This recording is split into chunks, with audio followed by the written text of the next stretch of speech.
Hello நண்பர்களே, welcome to mix media. நம்ம சேனல்லையே chicken mutton use பண்ணிவிட்டு நிறைய கிரேவி செஞ்சுருக்கோம். அந்த வகையில் இன்றைக்கி செட்டிநாடு ஸ்டைலில் ஒரு கொத்துக்கறி கிரேவி தான் செய்ய போகிறோம். வாங்க எப்படி செய்யலாங்கிறத பார்க்கலாம்.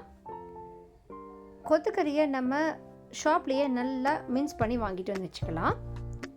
இப்போ இந்த கிரேவி நம்ம சாதம், சப்பாத்தி அண்ட் கீ ரைஸ்க்கெல்லாம் பர்ஃபெக்ட் காம்பினேஷனாக இருக்கும். ஃபர்ஸ்ட் இந்த கிரேவி செய்கிறதுக்காக ஜிஞ்சர் கார்லிக் பேஸ்ட் அரைச்சிக்கலாம். அது கூடவே ஒரு ஆனியன் போட்டு ஆட் பண்ணி நம்ம அரைச்சிக்க போகிறோம். நிறைய ஆனியன் போடாமல் ஒரே ஒரு ஆனியன் மட்டும் போட்டுக்கோங்க. போட்டு நல்லா பேஸ்ட்டை அரைச்சி எடுத்துக்கலாம். இந்த கிரேவியில் நம்ம ஆனியன் நிறையா ஆட் பண்ணிட்டோம் அப்படின்னா அந்த ஆனியன் ஃப்ளேவர் டாமினேட் ஆகிடும். அதனால் ஒரே ஒரு ஆனியன் போட்டிங்கன்னா கரெக்டாக இருக்கும். அடுத்ததாக நம்ம குக்கர் வச்சுக்கலாம். குக்கரில் ஆயில் ஆட் பண்ணிவிட்டு கடுகு போட்டு நல்லா பொரிஞ்சு வந்ததுக்கு அப்புறமா ஸ்லைஸ் கட் பண்ணி வச்சுருக்கிற ஆனியனை நம்ம இங்கே ஆட் பண்ணிக்க போகிறோம். ஆட் பண்ணி நல்லா வணக்கி கொடுத்துருங்க. இது எல்லாமே கொஞ்சம் கலர் சேஞ்ச் ஆகட்டும். கலர் சேஞ்ச் ஆனதுக்கு அப்புறமா நம்ம அரைச்சி வச்சுருக்கோம் இல்லையா ஜிஞ்சர் கார்லிக் பேஸ்ட், அதை நம்ம இங்கே ஆட் பண்ணிக்க போகிறோம். இந்த ஜிஞ்சர் கார்லிக் பேஸ்ட் ஆட் பண்ணி கொஞ்சம் நேரம் வணக்கணும் அப்படின்னா நல்லா ஆயில் எல்லாமே ஸ்ப்ளிட் ஆகிட்டு அந்த பச்சை ஸ்மெல் போக ஆரம்பிக்கும். அது வரைக்கும் நம்ம வணக்கி கொடுத்துடலாம்.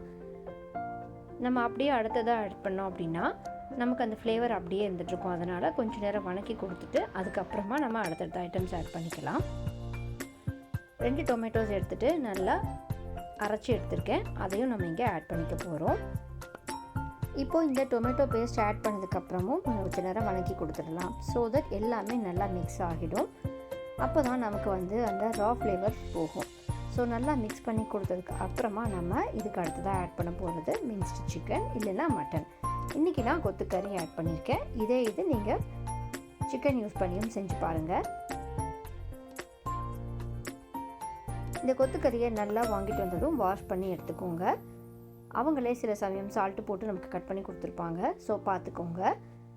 இப்போது இந்த கொத்துக்கறி ஆட் பண்ணதுக்கப்புறமா கொஞ்சம் நேரம் ரொம்ப மிக்ஸ் பண்ணாமல் விட்டோம் அப்படின்னாலே அது எல்லாமே நல்லா ஓரளவு கலர் சேஞ்ச் ஆகிட்டு மிக்ஸ் பண்ணி கொடுக்க ஈஸியாக இருக்கும். அந்த ஸ்டேஜில் நல்லா மிக்ஸ் பண்ணி அந்த ரா ஃப்ளேவர் போகிற வரைக்குமே நம்ம மிக்ஸ் பண்ணி கொடுத்துடலாம். வாட்டர் எதுவுமே ஆட் பண்ண வேண்டாம். இதுவே பாருங்கள் கொஞ்சம் நேரத்துலேயே நிறைய வாட்டர் விட ஆரம்பிக்கும். இந்த கிரேவிக்காக நம்ம செட்டிநாடு ஸ்டைல் பவுடர் ஒன்று அரைச்சிக்க போகிறோம். இப்போது இந்த கொத்துக்கறி நல்லாவே கலர் சேஞ்ச் ஆகிடுச்சு. அதுவே வாட்டரும் விட்டுட்டு நல்லா பிரிஞ்சு வர ஆரம்பிச்சிருக்கு. இந்தளவு நல்லா பிரிஞ்சு வந்ததுக்கு அப்புறமா நம்ம இந்த கிரேவிக்கு தேவையான அளவு சில்லி பவுடர் ஆட் பண்ணிக்க போகிறோம். நம்ம காரத்துக்கு தேவையான அளவு சில்லி பவுடர் ஆட் பண்ணிக்கலாம். கொஞ்சமாக மஞ்சள் தூள் ஆட் பண்ணிக்கலாம். ஆட் பண்ணி நல்லா மிக்ஸ் பண்ணி கொடுத்துருவோம். இந்த சில்லி பவுடர் அண்ட் மஞ்சள் தூள் எல்லாமே நல்லா கலந்து வரட்டும். அதுக்கப்புறமா நம்ம லிட் போட்டு க்ளோஸ் பண்ணலாம். அது வரைக்கும் எல்லாத்தையுமே நல்லா மிக்ஸ் பண்ணி கொடுத்துட்டோம் அப்படின்னா ஓரளவு எல்லாம் மிக்ஸ் ஆகி வந்துடும். இந்த ஸ்டேஜில் நம்ம காரத்துக்கு அண்ட் டேஸ்ட்டுக்கு தேவையான அளவு சால்ட்டையும் ஆட் பண்ணிக்க போகிறோம். ஆட் பண்ணிவிட்டு மிக்ஸ் பண்ணி கொடுத்துருங்க. உங்களுக்கு சப்போஸ் இன்னும் கொஞ்சம் கிரேவிஸ் எக்ஸ்ட்ரா வேணும்னு நினச்சிங்கன்னா நீங்கள் கோகனட் பேஸ்ட் கூட ஆட் பண்ணிக்கலாம். பட் இந்த செட்டிநாடு ஸ்டைல் கிரேவிக்கு நம்ம கோகனட் எதுவுமே இங்கே ஆட் பண்ண போகிறதில்ல. ஸோ பார்த்திங்கன்னா அந்த விட்ட தண்ணி எல்லாமே நல்லாவே சுண்டி வந்துருச்சு. இந்த காரம் இதெல்லாமே இங்கே மிக்ஸ் ஆகி ஓரளவு சேர்ந்து வந்துருச்சு. இந்தளவு வந்ததுக்கு அப்புறமா நம்ம வாட்டர் ஆட் பண்ணிவிட்டு லிட் போட்டு க்ளோஸ் பண்ணலாம். அளவான வாட்டர் ஆட் பண்ணுங்கள், ஜாஸ்தி வேண்டாம். லிட் போட்டு 1 or 2, 3 விசில்ஸ் விட்டிங்கன்னா சரியாக இருக்கும். கொத்துக்கறின்றதுனால குயிக்காகவே பாயில் ஆகிடும். அதனால் 3 விசில்ஸ் விட்டோம்னாலே பர்ஃபெக்டாக இருக்கும். இப்போது இந்த கிரேவிக்கு தேவையான செட்டிநாடு மசாலாவை நம்ம அரைச்சிக்கலாம். அதுக்காக ஒரு சின்ன பேன் வச்சுக்க போகிறோம்.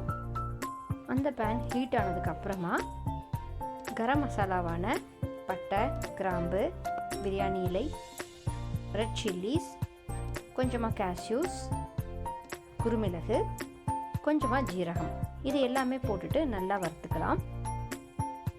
ஆயில் எதுவும் விட வேண்டியதில்லை.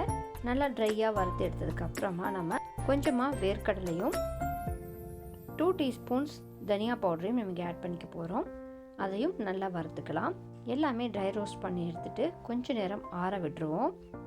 இது எல்லாமே நல்லா ட்ரை ரோஸ்ட் ஆகும்பொழுதே நல்ல ஃப்ளேவர் கிடைக்கும். இதுதான் நம்மளுடைய கிரேவிக்கு கிடைக்கக்கூடிய அந்த ஃப்ளேவர். ஸோ ஓரளவு வறுத்து எடுத்ததுக்கப்புறமா இது எல்லாத்தையுமே நம்ம வாட்டர் விட்டுட்டு நல்லா பேஸ்ட் மாதிரி அரைச்சி எடுத்துக்க போகிறோம். மீன்வைல் நம்மளுடைய கொத்துக்கறி எல்லாமே நல்லா பாயில் ஆகி ரெடியாக இருக்குது. இப்போ இந்த குக்கரை ஓப்பன் பண்ணி பார்ப்போம் எப்படி இருக்குன்னு சொல்லிட்டு. இந்த கிரேவிக்கு இந்த செட்டிநாடு ஃப்ளேவர் பிடிக்கல அப்படின்னு நினைக்கிறவங்க நம்மளுடைய இந்த ஸ்டேஜ்லேயே இதை அப்படியே நீங்கள் லஞ்சுக்கு ரைஸ்க்கு ஆட் பண்ணி சாப்பிடலாம். இப்போ நம்ம அரைச்சி ரெடியாக வச்சுருக்கோம் இல்லையா, அந்த மசாலாவை இங்கே ஆட் பண்ணிக்க போகிறோம். நல்லா வாட்டர் சஃபிஷியண்ட்டாகவே விட்டு நம்ம மிக்ஸ் பண்ணி எடுத்துருக்கிறதுனால அப்படியே இங்கே ஆட் பண்ணிக்க போகிறோம். நிறைய நம்ம வாட்டர் விட்டோம் அப்படின்னா குழம்பு மாதிரி ஆகிடும். செமி கிரேவியாக இருந்தால் தான் இந்த கிரேவி நல்லாயிருக்கும். அதனால் ரொம்ப வாட்டர் ஆட் பண்ண வேண்டாம். இப்போது எல்லாத்தையுமே நல்லா மிக்ஸ் பண்ணதுக்கப்புறமா ஸ்டவ்வில் வச்சுட்டு ஒரு கொதி விட்டு ஆஃப் பண்ணிடலாம். ரொம்ப நேரம் கொதிக்கணும்னு அவசியம் கிடையாது. ஸ்டவ்வில் வச்சுட்டு ஒரே ஒரு கொதி வச்சதுக்கப்புறம் நம்ம மல்லி இலையெல்லாம் ஆட் பண்ணிவிட்டு ஆஃப் பண்ணிடலாம். நமக்கு இங்கே பச்சை கருவேப்பிலை இந்த ஸ்டேஜில் ஆட் பண்ணோம்னா அதனுடைய ஃப்ளேவர் நல்லாயிருக்கும். அதனால தான் இந்த ஸ்டேஜில் ஆட் பண்ணியிருக்கேன். நல்லா கொதிச்சு வந்ததுக்கப்புறம் நம்ம மல்லி இலை தூவிட்டோம்னா நம்மளுடைய கிரேவி சூப்பராக ரெடி ஆகிடும். இந்த கிரேவி இட்லி, தோசை, சப்பாத்தி அண்ட் கீ ரைஸ்க்கு சூப்பரான காம்பினேஷனாக இருக்கும். அவ்வளோதாங்க, நம்மளோட செட்டிநாடு ஸ்டைல் கொத்துக்கறி கிரேவி சூப்பராக ரெடியாகி வந்தாச்சு. கோகோனட் எதுவுமே ஆட் பண்ணலை, ஆனாலுமே நமக்கு குழம்பு எவ்வளோ சூப்பராக வந்திருக்கு பாருங்கள். காரம் எல்லாமே ரொம்ப பர்ஃபெக்டாக வந்திருக்கு. இதே மாதிரி நீங்களும் செஞ்சு பார்த்துட்டு கமெண்ட் செக்ஷனில் பிங்க் பண்ணுங்கள் எப்படி வந்துருந்துச்சு அப்படின்ட்டு. இதே மாதிரி நம்ம சேனல்லையே நிறைய வெரைட்டிஸ் நம்ம டிஷ்ஷஸ் போட்டிருக்கோம். எல்லாத்தையுமே போய் செக் பண்ணி பாருங்கள். மறக்காமல் ஃப்ரெண்ட்ஸ்க்கு, ரிலேட்டிவ்ஸ்க்கு எல்லாத்துக்குமே ஷேர் பண்ணுங்கள். சப்ஸ்கிரைப் பண்ண மறக்காதீங்க. இதே மாதிரி இன்னும் பல ரெசிபீஸ்க்காக நம்ம நோட்டிஃபிகேஷன்ஸ் வர வரைக்கும் காத்துருங்க. டாட்டா, பாய் பாய்.